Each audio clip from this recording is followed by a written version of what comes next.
Okay, so World War II. Let's. I was quite sad that there was no oversimplified video in this in the World War II section. I will probably add one. I think that I'm sure they have one for World War II. Um, Too, I watched them already. ah, yeah, like I said though, this is all it's all updates. So I've said this before, so I apologize if you're very familiar with this fact, but um, Satori was what I was originally using as open source material, and then I started actually writing a text through Top Hat, which AVC shut down on me. So I can't use it, and you guys can't use it. So now I've been painstakingly trying to copy and paste all of the stuff that I've worked on and written and tried to get done over to Satori so you guys can have access to all the material for free. So I know class is a little bit chaotic, but some of that's out of my hands in terms of like what ABC is throwing at me sometimes. So in the first few sections of the course, I was probably at like maybe 8,000 words. By like the fourth or fifth one, the chapters were about like maybe 10, 14,000 words. Trying to do World War II was close to 200,000 words. I just couldn't shut stuff off. I'm like, I don't know what to cut here. So for the next probably week, hopefully it won't take much more than a week, I'm going to be copying all my stuff over to Satori. And you guys can have access to all of it, but it's way too much to feasibly think about even trying to require for a survey course in American history at a community college. It's basically the length of a book. So when you see all of this stuff coming on there, don't feel like you have to read everything that I'm posting. You're welcome to, and if you're like Isaac or some of you guys are just very World War II enthusiasts, you will enjoy this. But I'm putting it all there so I can make a copy of that Satori and keep it all as one thing. And then I'll actually try to go in and like hack up and cut out things that are not important. They're just extra material that I'm going to have to figure out what to keep and what not to keep. It's very hard for me. I feel like, well, it's all very important. Which I guess to me, it seems like that, That's, but we'll work that out. Yeah. I have researched obviously World War II in incredible depth, like across multiple domains, and I think I can summarize it fairly succinctly in across two paradigms, and they're quite narrow and they're almost embarrassingly simple. But I think I can do it. Can I give you a quick shot? Yeah, I'd love Can I, that. That would be very helpful because it's an overwhelming subject. So if you can get yeah, like a good metaphor for here's that, two that'd be great. domains. The first one, I think you guys will relate to the easiest is I it's basically ideology, how the major players were are the United States with a sort of capitalist ethos, the British with a capitalist colonial ethos where they had a big empire, and how Germany had a Nazi ethos. We covered that in the 1930s a few lessons ago, and Russia had its communist economic system, and how all these biases fed into each other, and like that's embarrassingly simple, but you can kind of see that in how the Great Depression produced along with other variables we covered, produced a crisis of capitalism, and the result of that is that, and I covered that in a note I did on OneNote, how each country had its own way of contending with it. The U.S. had the New Deal, which is like an international movement in some ways. The British had Churchill, and like how Churchill, I think, supported socialized medicine, for example. Uh, yeah, and also, and Germany had its Nazi policies, and Russia, of course, had its communist communist approach. Now, the reason why I cover ideology is because it feeds into the war, and the war I'm going to simplify economically. But the reason why the war started, like, or at least one way you can conceptualize that, is that Hitler, according to his writings, wanted to he believed in the supremacy of the Aryan race, and he wanted to he admired America for its genocide of the Native Americans, and how like it through the acquisition of new land and its cultivation, it built a massive, beautiful country. Yeah. So I thought, hey, look at this. How about we do the same thing to Russia, basically? Just take all that land, it'll kill a whole lot of people, but we'll create a whole new empire. They're backwards people, right? Yeah, totally. Yeah, It's the same thing. Of course, there's a whole lot of economists who critique Hitler, saying it's not just the land, it's how you use it economically. But that's a whole different topic. So the thing is, he thought, okay, well, I need to get my economy in order. Then I need to make investments, and he did that through borrowing. And then he made several small wars. And the British had their policy of appeasement because they didn't really want a war. And so he like you said, it was several smaller wars at first. Like he invaded the neighboring countries, and based on that, he set up economies of scale, and he acquired new resources and stuff like that he could then pump into the Nazi war machine. And it culminated with Poland, because the British realized, this is not going to get any better. Like they're not just like, oh, we're tired of the Treaty of Versailles. Like they want blood. So they're like, okay, if you invade Poland, then we're gonna fight you. And Hitler, under the Nazi-Soviet pact, collaborated with the Soviet Union and invaded Poland, and that sparked World War I. Okay, now that we got that out of the way, we get into the economic domain, and I think I referenced the work of Stephen Broadberry from a UK economic historian. He wrote a great article in the World Economic Forum that analyzed namely World War I, but this applies to World War II, how the Allies had tremendous advantages. The Axis forces had advantages, but the biggest advantage the Allies had is that they had massive resources. And that's because the British and French, they can cut off trade. And even the other trade route that Germany had, the British technically closed it off because they had Egypt. So do you see like how they were they controlled the Suez Canal. Yeah. So the thing is, they had all the resources, and also the British had access to the markets of the United States. So even like there was a qualitative advantage that the British had, because the thing is, you can have the raw materials of India, but the thing is, if you have a high quality equipment of America that you can purchase from, that's almost a game changing advantage. On the other hand, he pointed out how despite that massive advantage, the Axis powers, the Germans, they had a few advantages as well. They had a very advanced military, and they had the advantage of being the aggressor. Because the thing is, like the British were like they didn't really want a war, so they didn't want to make the first move, and they also had the policy of appeasement. So the Germans and the Japanese too, but namely the Germans, they had a tremendous surprise advantage. Yeah, and that's like they didn't ambush France, but you get it. Like they quickly conquered it in like a month, and that's due to blitzkrieg tactics that Hitler reformed the military to use. But the thing is, Broadberry, the economist, he pointed out how the Nazis were the only way the Axis powers could win, because the thing is, they were just vastly outnumbered, especially if you take into account Hitler's goal of conquering Russia. Yeah. So the thing is, even his ally. So yeah, and the reason why he invaded Russia was, one, Churchill was trying to enter into alliance with Stalin, so it was like a matter of time. Two, Stalin was going through a great purge, so he was weak. Three, it was Hitler's goal, and four, communism and Nazism are so radically different, you can't really be allies. You just can't. Like they're too different. So and five, they hate Slavic people, like the Aryan kind of ideology. It's like, well, they're basically Jews. Like it's like that's kind of how like the Aryan thinking looked at people in the East, which I found surprising because I never heard about that in history class. I'm like, I thought they just hated Jewish people. It's like, no, they hated lots of people. They did the most damage to the Jewish people. But yeah, Hitler called the Soviet Union Jew-infested. So he followed his ideology and his instincts to invade Russia, even though it brought up, instead of just fighting Britain and America, he was fighting Russia now too. And Broadberry concluded in his economic research article that the Axis powers, the only thing they had on their side was surprise and a leadership advantage, in the sense that they could leverage their power to attack quickly.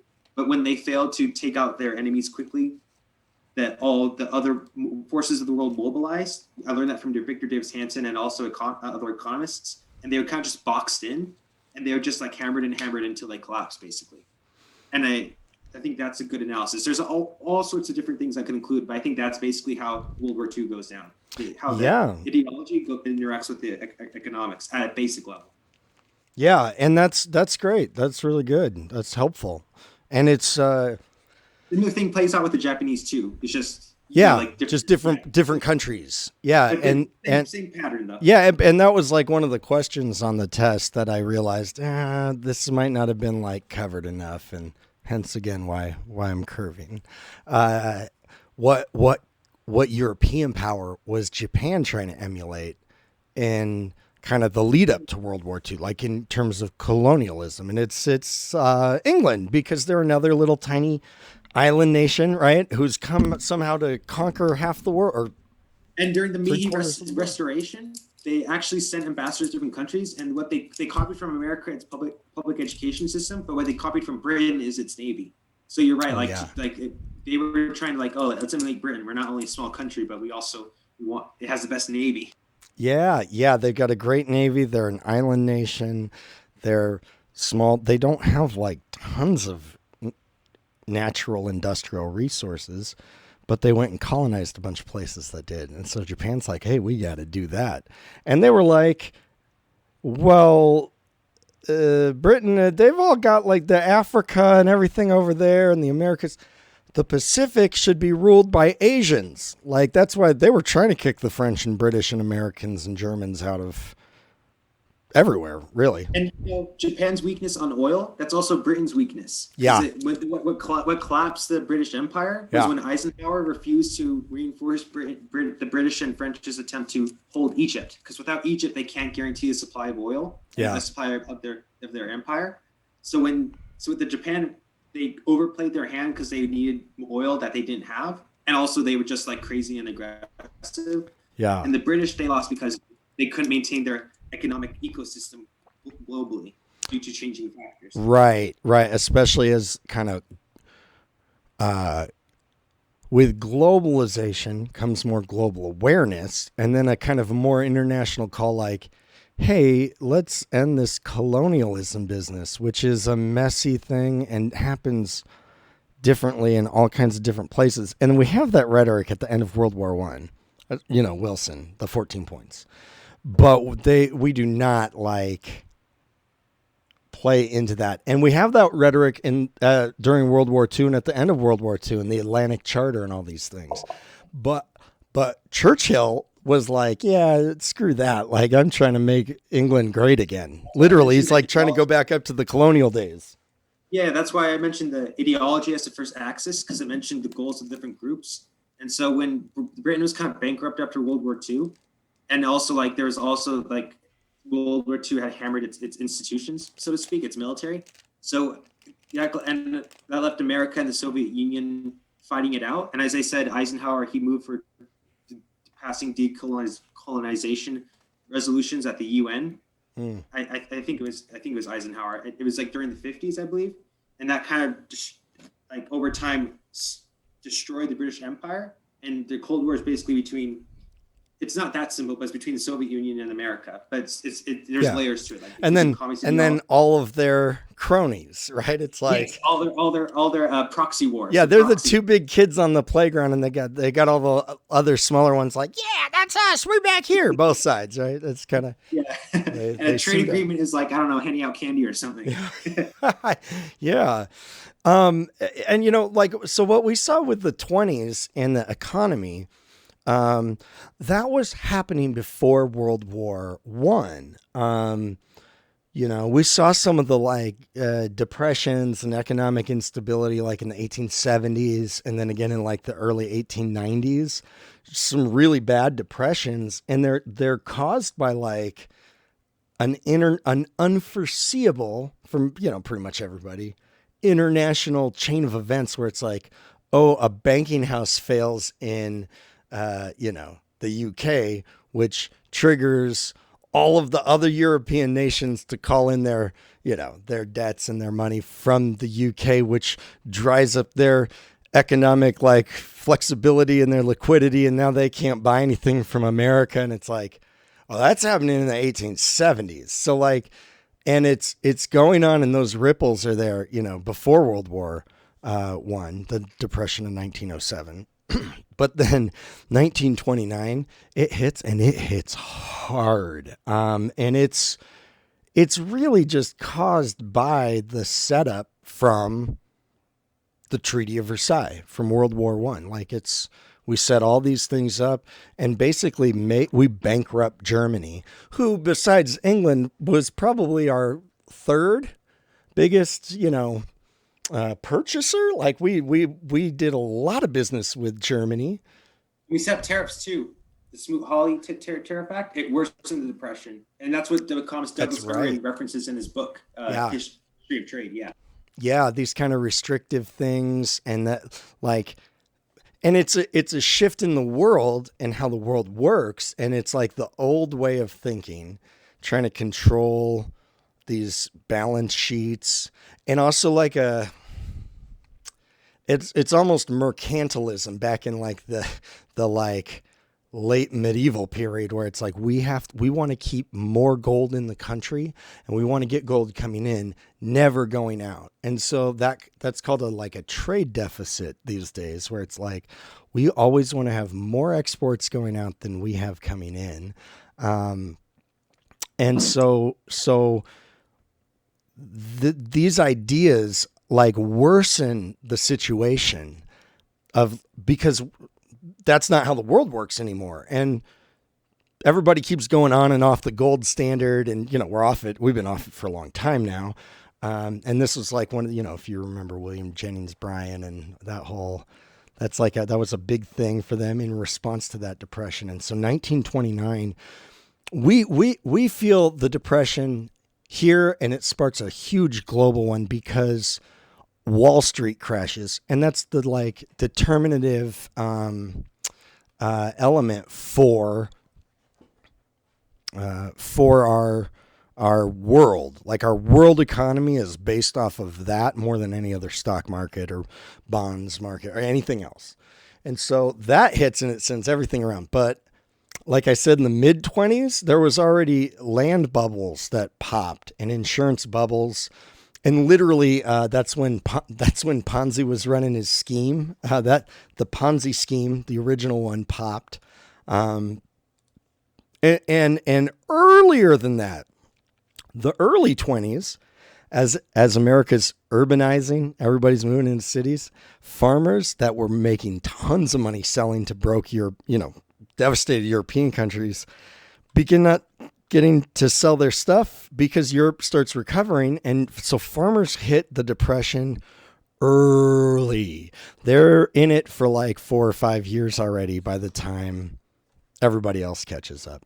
And Germany never, ever had anything but depression after the war. I mean, they're settled with just billions of dollars of debt, which they can't pay. The whole country's busted up, and, like millions of men are dead. Like, this is impossible. And so one of the things that we wind up seeing is something called hyperinflation, where the money becomes basically worthless because it's printed in such vast quantities with really nothing backing it and no trust in any of the institutions, that inflation and prices just go skyrocketing high, and we make more money to compensate. And so I probably have a picture in here somewhere of like, you see kids in Germany like playing with these big blocks of money, like just building houses out of them, or somebody taking a whole wheelbarrow full of Deutschmarks to go buy a loaf of bread. Like, it's like, that's a bad place for the world to be in. Yeah, I saw that. I saw a picture like that in my history textbook when I took U.S. history. Yeah, it's shocking. You're like, whoa, that does not look right. That can't be good for a country. That can't possibly be a good thing. Not even remotely close to the good thing. Yeah, so like where Germany is, it just stays there, and eventually them never getting rebuilt and them defaulting on debts and loans and all these other things helps trigger a whole bunch of ripple effects with all these bubble markets and everything else that will just tank Wall Street in a matter of a few days and send everybody into a global worldwide depression. So this bit here in the beginning that I kind of open about, I talk about it's a global war, largely because we're part of a global economy. And some of the really sketchy things about our past in terms of World War II is that we totally keep supplying Mussolini like gasoline and munitions, and while he's invading Ethiopia, like, it's totally against the League of Nations, even though we're not a part of it because Well, the conservatives did not want to be part of the League of Nations. They campaigned against it. They don't want to have commitment to, foreign nations and having to commit to war like that. So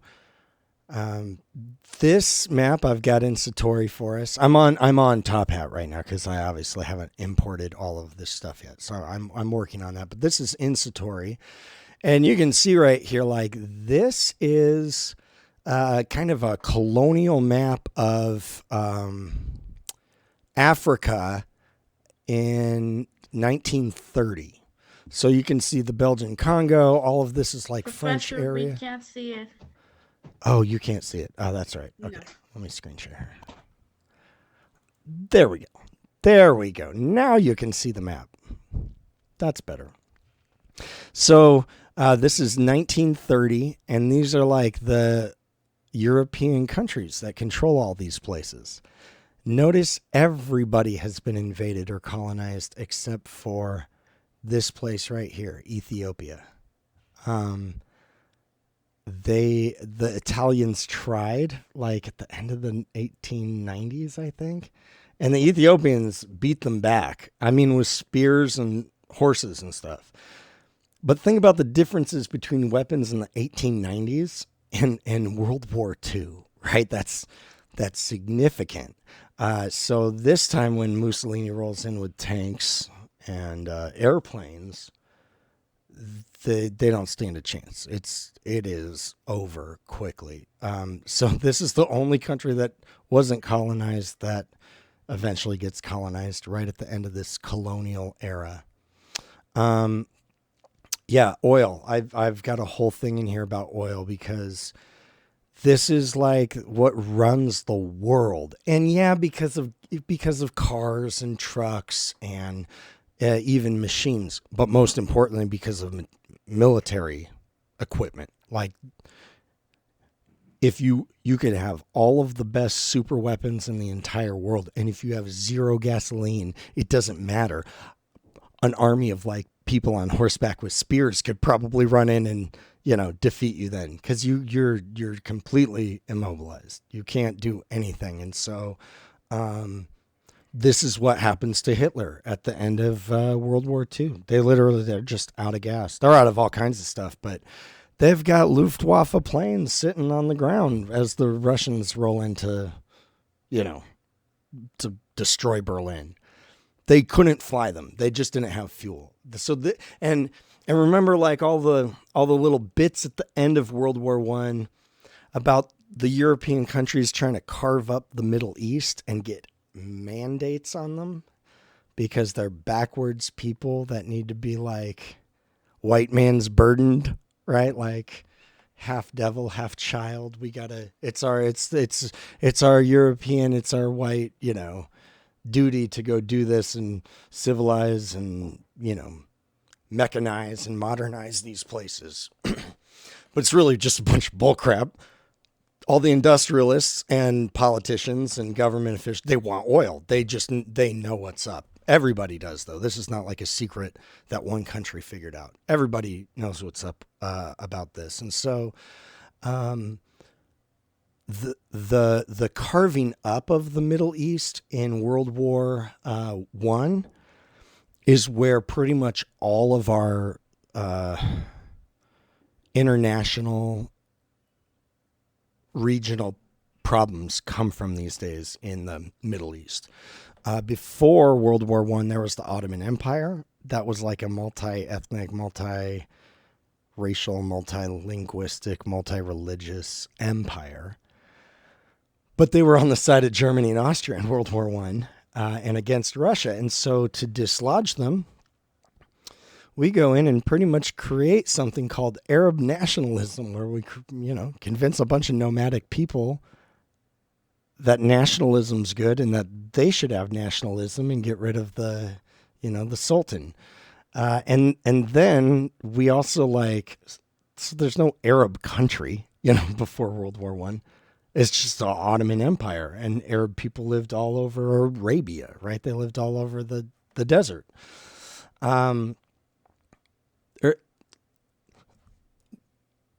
breaking that stuff up and partitioning the countries out is literally like just drawing lines on a map. Like some of the divisions don't make any sense at all. That happens in Europe a little bit too. Like they create Czechoslovakia. There's no such thing as a Czechoslovakian. There's Czech people and there's Slovak people. And today those are two different countries. But we kind of like combined them and made this hodgepodge thing at the end of World War I for that. But we do that a lot in the Middle East. A lot, all over the place. And so if you guys remember when the invasion of Kuwait happened, well, remember, I don't think most people in this class remember. So a few of us do. But I remember that happening. I was in school. What year? 91? It could have been in the 80s or 90s. I know one happened in 91 though, between Iran and Iraq under George W. Bush, Operation Desert Storm. That's everything. Yeah, that's what I'm talking about. Like that was largely really over. Saddam Hussein moved his forces in and just occupied Kuwait. And they were like, you can't do that. You've got like, we're giving you a deadline. And if you don't get out, we're coming in. And he's like, why do you have the right to tell me what we can do or not do? Because essentially like Kuwait is just part of Iraq.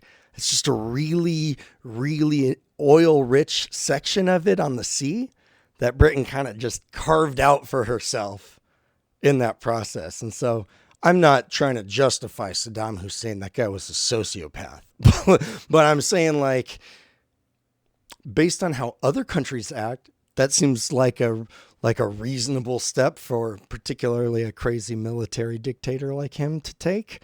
But we go in and that ends very quickly. It's a little bit like the Italians versus the Ethiopians. It's like the technological advantage was so severe that it becomes another splendid little war. And it's the first post-Cold War conflict. We'll get there later. But all of that stuff has its roots here and earlier, like World War I. And so I think Victor David Hansen, the historian, you shared some videos with us. I think he also views this as just one war. It's just one long war. I mean, I view it that way because we get an armistice in 1918. November 11th, it's Veterans Day. November 11th, but we switch it from Armistice Day to Veterans Day. And Armistice is laying down your arms to try to have a peace talk and, come to some kind of agreement. But like, that doesn't happen.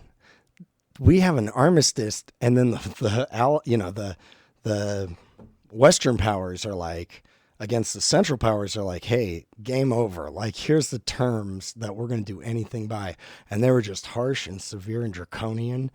And Woodrow Wilson was opposed to a lot of them, but thought, oh, we can undo these in the League of Nations, which of course America never joins. So many things getting set up in that scenario that are just going to create this long period of rearmament and rebuilding and repopulating to come back and settle the score once and for all, which of course for World War I, in terms of like France and Germany, that was like a reprisal against the Franco-Prussian War when Prussia kind of took over and made a very militaristic state from the very beginning called Germany. Kind of like how having a samurai class that rules the country made Japan a very like militant country. Sweden is not like that, right?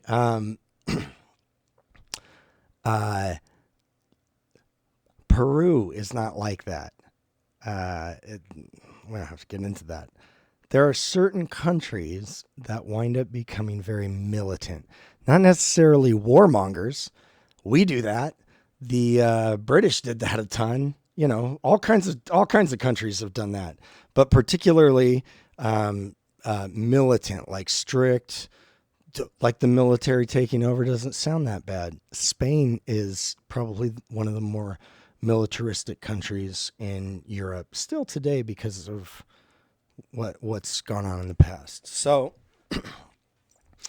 I view this as one war. It's got an armistice in between. Yeah. What's that? Yeah.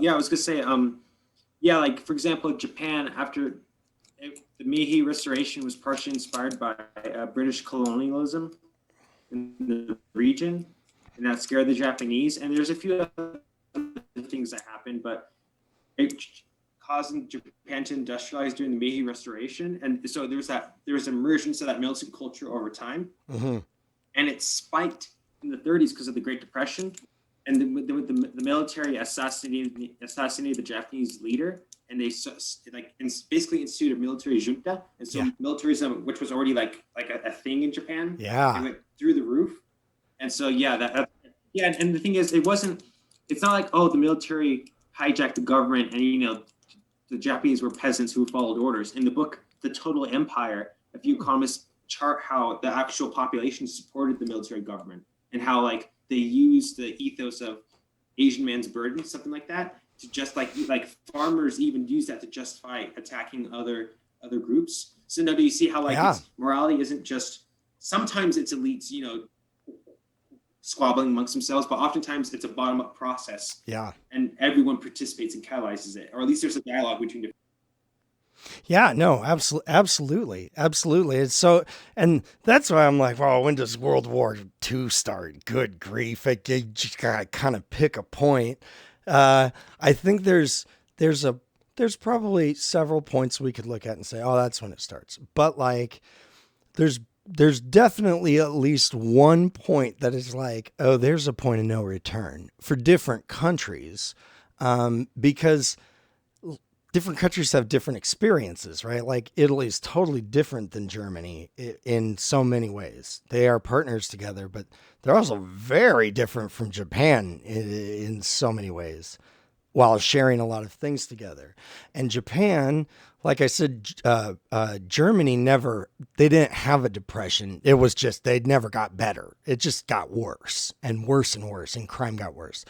In the 1920s, there was a series of like crazy earthquakes in Japan that like leveled Tokyo and burnt it to the ground, and like burnt most of Kyoto, and like just like the country was in chaos. And then the depression hits and the military is like, hey, we will put order in things, which of course they do. The Nazis put a lot of order in Germany. The military in Japan had always had, at least for a few decades, had tensions with their government because they said, we want more funding. The government was like, no, you don't need any more money. Like, things are good. So there's those tensions, and the Great Depression was like, okay, and they shot the guy in charge through like an assassination attempt. Yeah. And then they instituted. Yeah. The military assassinates elected leaders, right? Like Japan is forming on a democracy, so some sort of democracy in the 20s, but like a parliamentary democracy, like Britain. But that goes right out the door as soon as the military takes over the whole country. So, yeah, that's Germany, by the way.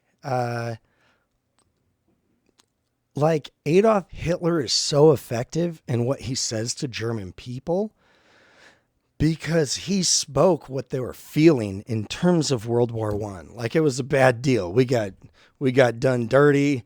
We had to sign on a piece of paper that we're responsible for starting the whole damn thing. It's like, huh? And so Hitler says, we never surrendered. Germany never surrendered. We agreed to an armistice. And then the Kaiser abdicates and flees the country, right? The government's in total like chaos. And there's all kinds of political parties emerging, and they start trying to take over control of the government. And there's a rise in communism and socialism in the government. Like there's elected socialists and communists because there was, that was spreading. The communist revolution had just happened in Russia. It's still like going on. They're in a civil war, actually. So this Hitler turns to that and says, like, these are the, Jews and Bolsheviks that, like, stabbed us in the back. France and England didn't stab us in the back. They were coming at us from the front. It was our own people, but they're not our people. They're communists and they're Jews and they're anti-German, and we have to purge our government from them. And so, like, Hitler goes around saying that to people, and they're like, yeah, I don't feel like we lost the war, because remember this, when World War I ends, there's no foreign troops have stepped foot in Germany. Like, the Germany was within miles of Paris for most of the war. Like, they're like, we didn't lose the war, just psychologically, right? Now, from a big picture and with the hindsight of history, they were going to lose the war either way. Like, they were going to run out of food. In World War II, they were going to lose the war either way. They ran out of oil. They were going to run out of oil. And the Russians were just going to come in and, wipe them out. So they also don't view it as really two wars, at least the people that Hitler appealed to. So this idea of, like, we need to return to, like, what made Germany great, and what's, get off this path that the liberals have put us on that's, like, destructive. And I'm not trying to defend everybody that was in the government in Germany of the day. It was crazy. It was chaotic. I'm just saying, like, we usually, especially when we learn stuff as children, we learn it very black and white. We don't have abstract reasoning yet. But the problem with that is, like, we have a hard time not thinking about it in black and white at some point. And to be able to understand why Germany does what it does and why they elect Adolf Hitler, like, he was elected, democratically elected by Christians in one of the absolute most advanced countries in the world. That doesn't sound like some madman that, like, duped everybody and just kind of strong-armed the whole thing. He was an author before all of this, wasn't he? Yeah. So, Hitler. Yes, sir. Yeah.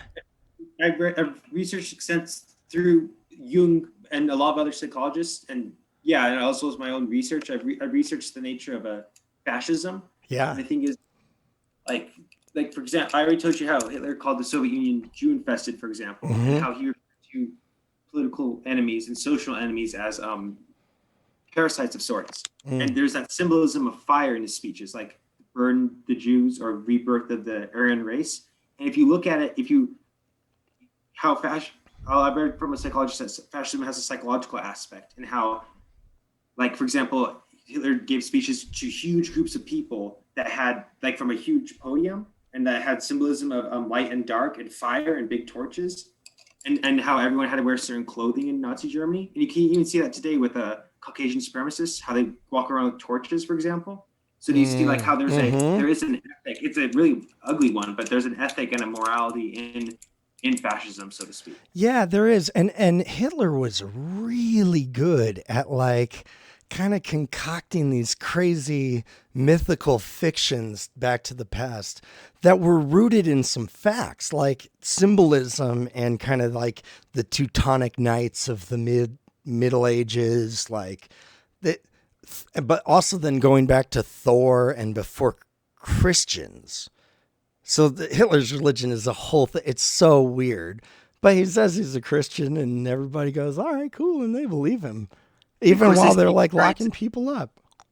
Yeah. Of course they say Christ is an Aaron man.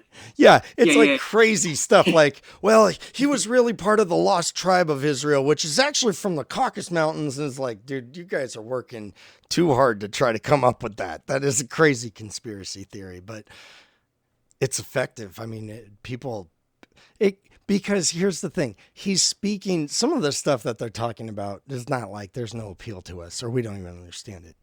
But he was just reading their mail, man. Like, just saying all of the things that a German already kind of thinks about themselves, or thinks about the world, or the prejudice that they're predisposed to, Jews, because they're the only minority in Germany. Like they don't have other, racial groups of people that live in neighborhoods.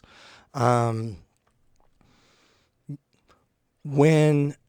Mussolini does the same thing earlier, he does this earlier than Hitler.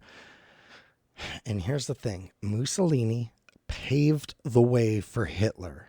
He pushed just a little bit more each time on stuff with the League of Nations, kind of testing just how weak they really are. That's kind of how bullies work. And so he were very afraid of communism after the Russian Revolution. And now it's spreading to Germany and there's communists in the government and everything. So the OSS, the Office of Secret Services? No. It's the predecessor to the CIA. The FBI starts at this time officially different from the Justice Department, and the CIA comes out of World War II, which is, we can talk about the CIA all day long. Let's go to stereo to do that, though. We can talk about them at a different time. They're important here because they go in and set Mussolini up in Italy.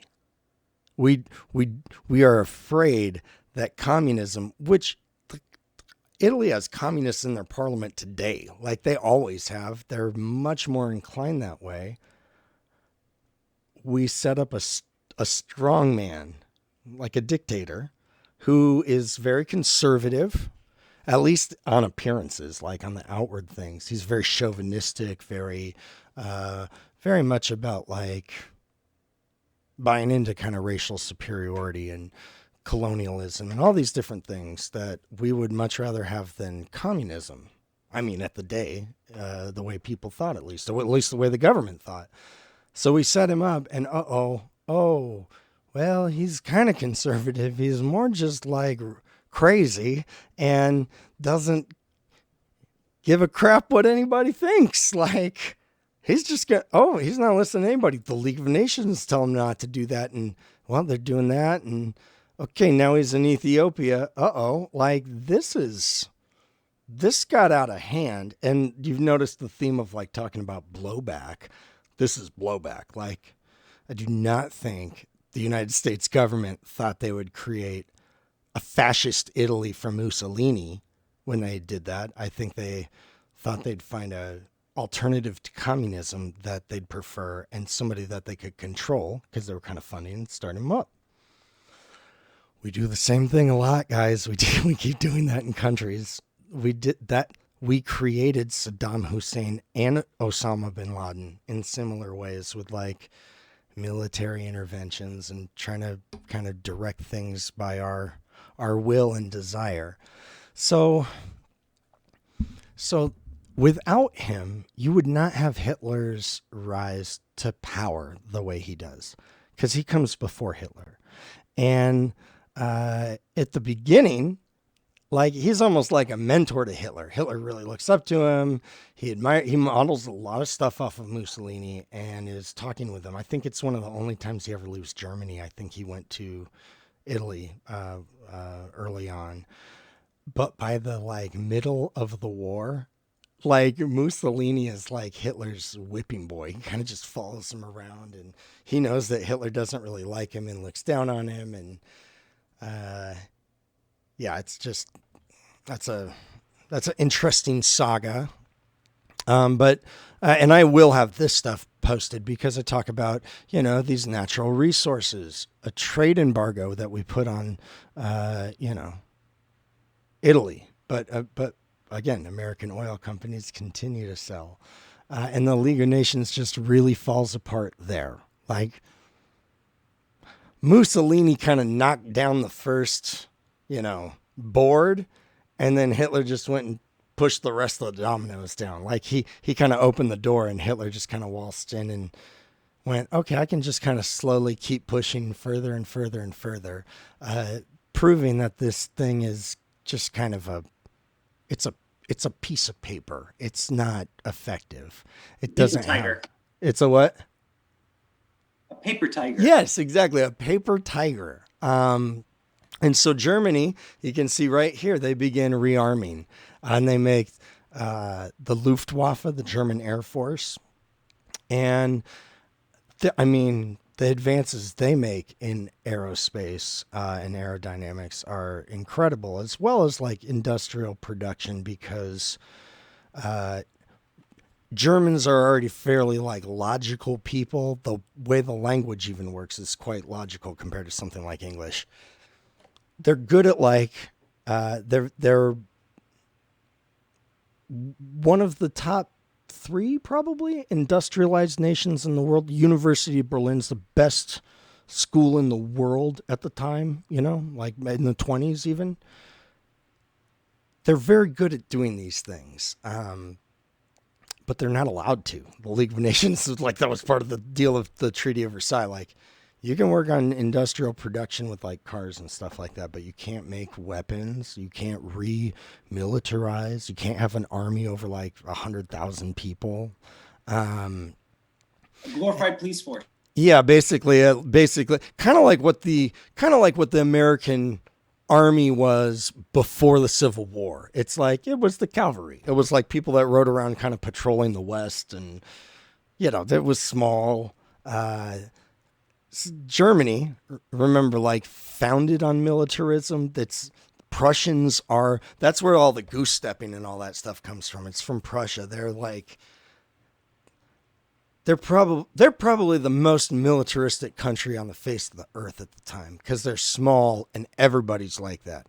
Russia was very militaristic too, but kind of just the aristocratic people. I don't think the peasants necessarily were. Like, this is some of the stuff that I'll cut out for our regular course material, but is included in everything else. Stuff about kind of the German church and Christians, and it's good for us to understand those things of like, oh, how could that happen? And also, look, there were people as early on as 1936, I think, openly protesting the Nazis. Wow, somebody like Henry Ford, right? Like, an American icon of a person, was super supportive of Hitler and funded a like conspiracy theory journal publication, basically. Like, it was total fiction, but it was like anti-Semitic fiction. It's called the Elders of Zion, or something like that. The Elders of Zion. It's totally fake. And it talks about a Jewish conspiracy to overtake the world and this and that. And it's like Henry Ford actually starts printing them. He prints like 500,000 copies, like on his own dime, to give out to free for people. Like, this is after Hitler's been elected.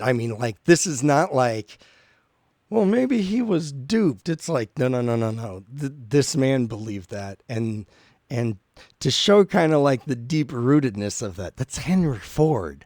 Like, can you think of a more like American, person, inventor, somebody like that? So like the general sentiment in the country is still not necessarily anti-German. The federal government begins taking that approach because Franklin Roosevelt is very different than Hitler, and they get elected at the same time. And Franklin Roosevelt's just much smarter than Hitler by a long shot, and Mussolini. They're pretty ignorant guys, both of them. They really didn't know a lot about the world in so many ways. Mussolini and Hitler, that is. And so the government begins taking a stance against Germany and posturing the same way Woodrow Wilson did in World War I. Like, okay, we're not like taking any sides yet. We're still selling to both of you guys. We'll still sell both of you weapons, even though it's against the law over here for Germany, but that's okay. But then at one point, like that gets shut down. And that's like, all right, they're blowing up our stuff with submarines. That's it. Okay. Anti-Germany. We're prepping for war. We know something's going to happen.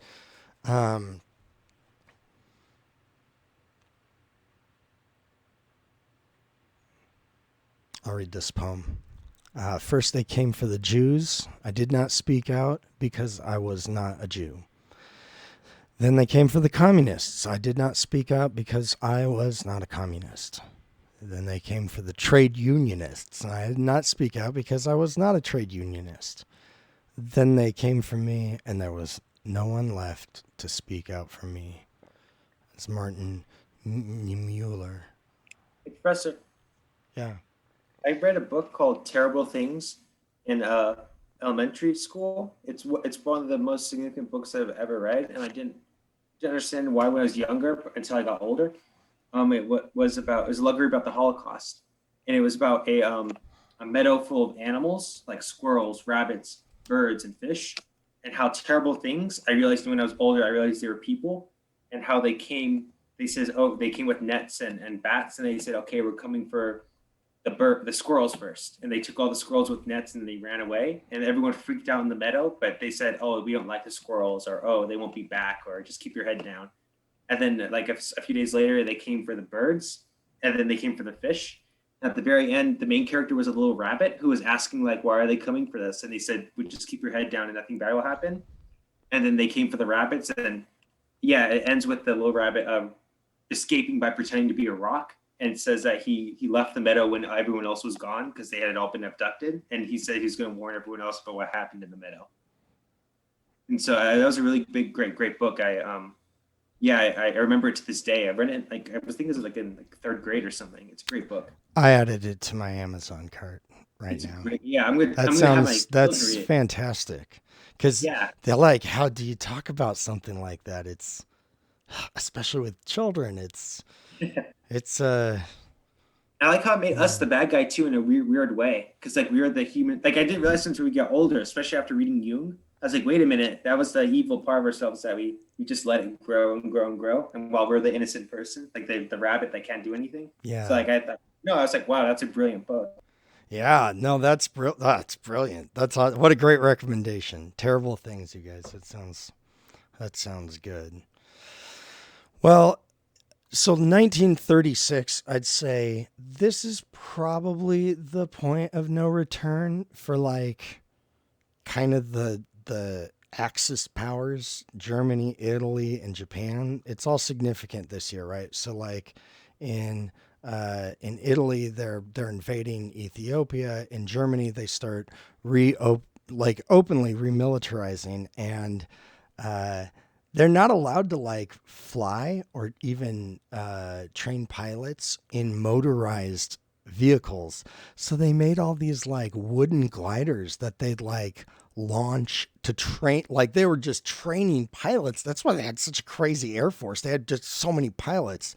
And then they got to go not in Germany and use them and train. They went to Spain for Franco, a rightist dictator who's taking over power through just brutal force. He's a military guy, Generalissimo Franco, who just died, right? He just died like... No, he died in the 70s. That's right.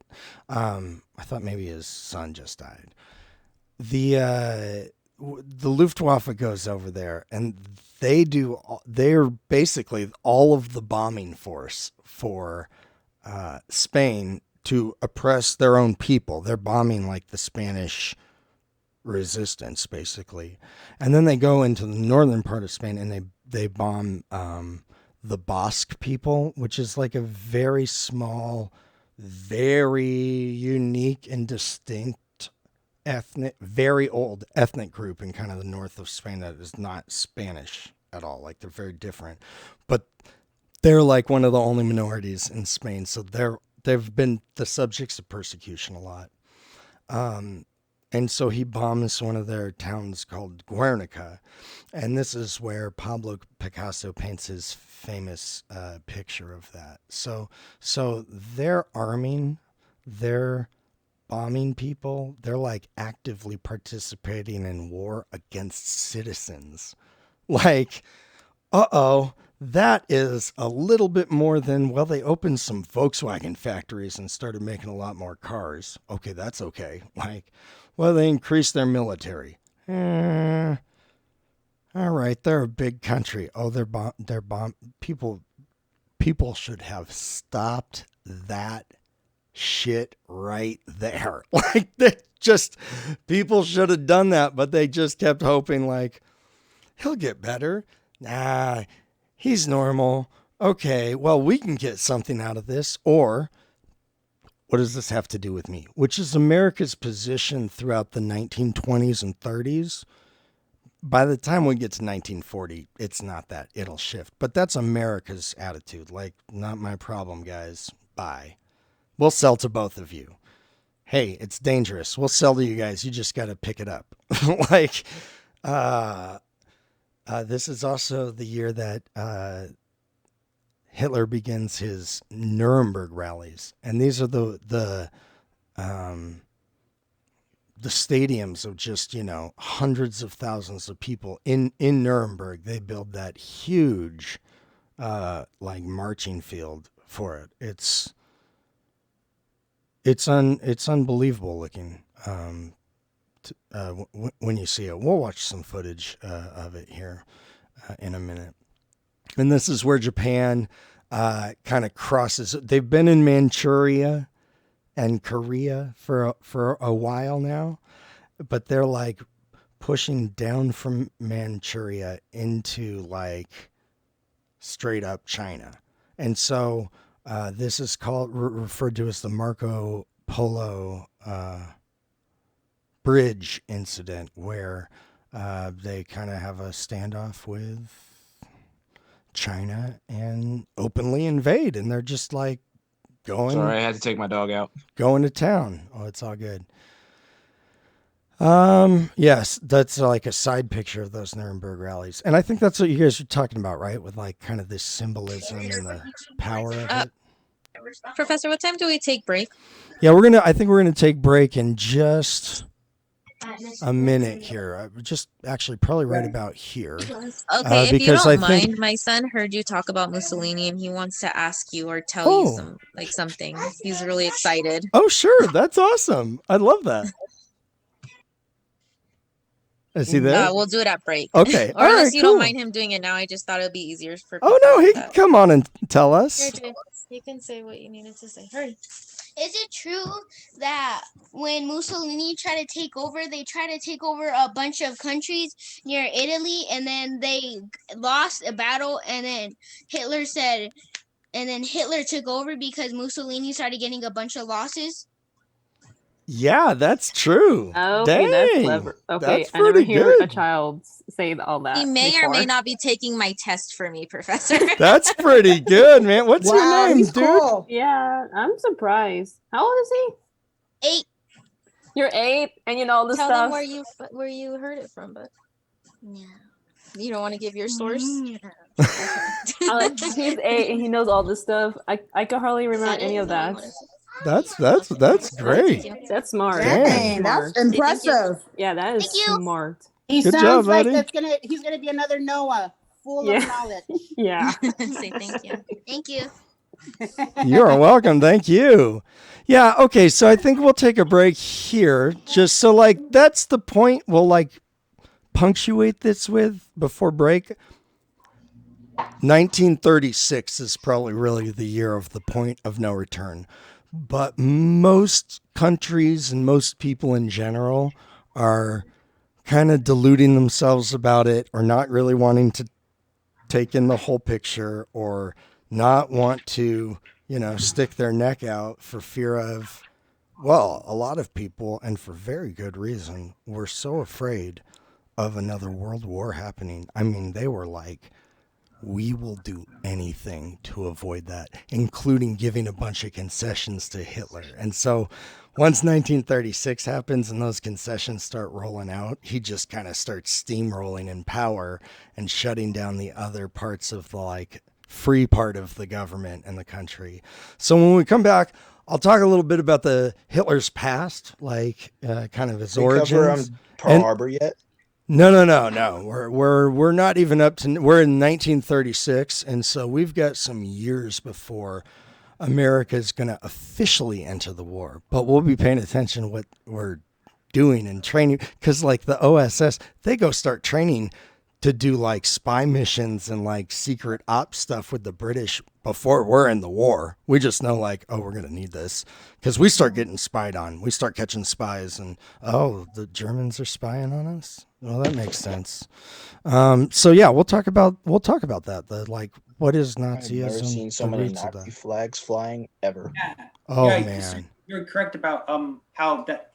Look at how many people there are and how he's regal. And I've read that when Stalin gave speeches and the crowd cheered, Stalin would clap with them. But when the crowd cheered for Hitler, he would stand there. But you see like how like there's a and you see all the flags and how at night there'd be huge torches and there's like symbolism in the uniforms and how even the women they had to wear certain clothing and that's something they had to structure in their industries. So like it was the whole society was a drama about Nazi ideology and it's horrible, but I can see why it was really powerful. Why it's a really powerful system of values. Yeah. Yeah. And one of the things I think is hard for us as Americans, particularly living in Southern California, like it's a very diverse place. Even in the Antelope Valley, which is less diverse than some parts of like Los Angeles, it's very diverse up here. In Germany, I mean, we could zoom in on that crowd. In Germany, they're all Germans, except for those German Jews who are Jews and not really seen as Germans. They're just the others that exist in society. And they're a really small percentage, like much smaller than African Americans, like maybe 3% of the population in Germany. Very small in numbers in compared to all of the ethnically German people that all speak German and they all are Lutheran or Catholic and they all do the same things for Christmas and basically all believe mostly the same stuff and they all look like each other. And then when you make them all dress like each other, it's like, this is very tranquil. We've got a lot more stuff right now. I wonder where all that came from. Hey, I haven't seen the Jewish person at the deli that I walked past. Actually, I haven't seen any Jewish people. Well, they said I think they're putting them into work out on the frontier. Okay, well, that's good enough for me. Going on. This is tranquil. Everything's the same, and the government doesn't give you any bad news about anything ever. Hitler's never done anything wrong. I mean, he's like the Pope. He's infallible. Nobody can correct him. Nobody can ever tell him, like, that's a bad idea. People that do, like, it does not go well for them. There's very few people that he takes any input from at all, which is like the exact opposite of FDR. FDR takes tons of input, kind of like we saw in the New Deal. Hitler is just, it's the Hitler show. And there's some people operating some of the puppet strings behind that, but we'll get into that after the break. Okay, let's do 8 o'clock. We'll take a good break. We'll come back in at 8 and get into Thank you, Hitler. sir. Yeah, thank you guys. That was a great discussion. Thanks for those comments. Japan has